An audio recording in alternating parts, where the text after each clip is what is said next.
দুৰ্গা পূজাত গুৱাহাটী মহানগৰীৰ পূজা কমিটিয়ে মানিব লাগিব এই নীতি নিয়ম। আগন্তুক দুৰ্গা পূজাক লৈ গুৱাহাটী মহানগৰীৰ পূজা কমিটিৰ সৈতে প্ৰশাসনে বৈঠক অনুষ্ঠিত কৰে। জিলা পুথিভঁৰাল প্ৰেক্ষাগৃহত অনুষ্ঠিত বৈঠকত উপস্থিত থাকে আৰক্ষী, যান-বাহন আৰক্ষী, অগ্নি নিৰ্বাপক বাহিনী, জিলা পৰিবহণ আৰু জিলা প্ৰশাসনৰ বিষয়াসকল। পূজা অনুষ্ঠিত কৰাৰ ক্ষেত্ৰত প্ৰশাসনে দিয়ে কেতবোৰ নীতি নিৰ্দেশনা। সেই অনুসৰি কাজিয়া ৰোধ কৰিবলৈ দোকানত নিচাযুক্ত সামগ্ৰী বিক্ৰী নকৰিবলৈ আহ্বান জনোৱাৰ লগতে নিচাযুক্ত বস্তু বিক্ৰী হোৱাৰ খবৰ পালেই আৰক্ষীয়ে ব্যৱস্থা ল'ব বুলি প্ৰকাশ কৰে। ইয়াৰ লগতে পূজা কমিটিৰ বিষয়ববীয়াই ৰাখিব লাগিব পৰিচয় পত্ৰ। মহিলাৰ বাবে এটা বেলেগ শাৰী থাকিব লাগিব। প্ৰৱেশ আৰু প্ৰস্থানৰ পথ বেলেগ বেলেগ হ'ব লাগিব। কমিটিৰ লোকে গাড়ী পূজা মণ্ডলৰ সমীপত ৰাখিব নোৱাৰিব। গুৱাহাটীৰ ৰাজপথত চলি থকা কামৰ বাবে ট্ৰেফিক জাম বৃদ্ধি হোৱাৰ আশংকা প্ৰকাশ কৰি পূজা সমিতিক সজাগ হৈ পূজা অনুষ্ঠান পৰিচালনা কৰিবলৈ আহ্বান। দোকানসমূহ পূজাস্থলীৰ ভিতৰত নিদিবলৈ আহ্বান জনোৱাৰ লগতে দোকান দিয়াৰ ক্ষেত্ৰত নীতি নিয়ম মানি চলিব লাগিব বুলি সকলোকে আহ্বান জনায়।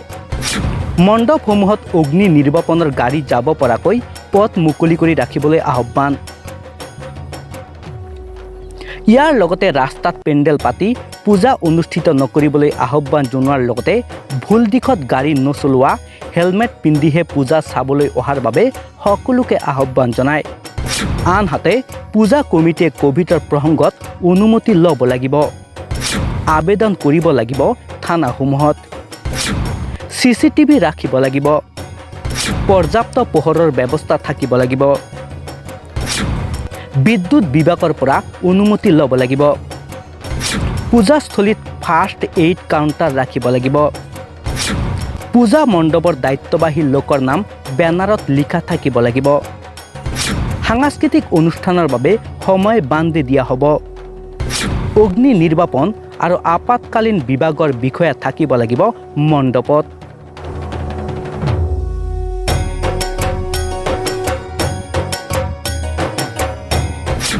মূৰ্তি বিসৰ্জনৰ ক্ষেত্ৰতো নিয়ম মানি চলাৰ বাবে আহ্বান জনোৱা হৈছে।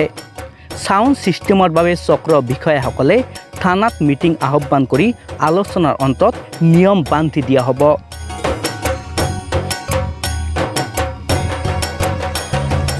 News desk, Assam expensive.